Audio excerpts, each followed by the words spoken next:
কাদামাটির বুক জুড়ে সাদা সাদা কিছু নীরব কবিতা, এক ঝাঁক বক ধান ক্ষেতের পাশের সরু আইল ধরে তাদের দিকে এগিয়ে যাচ্ছিলাম।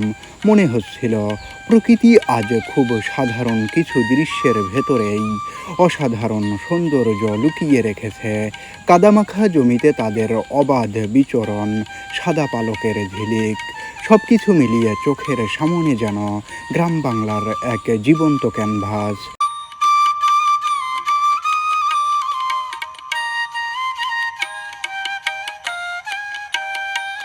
কিন্তু মানুষের কাছাকাছি আসার গল্পটা বকেরা বোধ হয় পছন্দ করে না। আমি যত এগোই তারা তত দূরে সরে যায়। শেষমেশ এক সময় সবাই একসঙ্গে ডানা মেলে উড়ে গেল পাশের ধান ক্ষেতের দিকে। কয়েক মুহূর্তের সেই উড়ে যাওয়া যেন পুরো দৃশ্যটাকেই বদলে দিল। মাটির কাদা পেরিয়ে আকাশের নীলের দিকে সাদা ডানার এক অপূর্ব যাত্রা।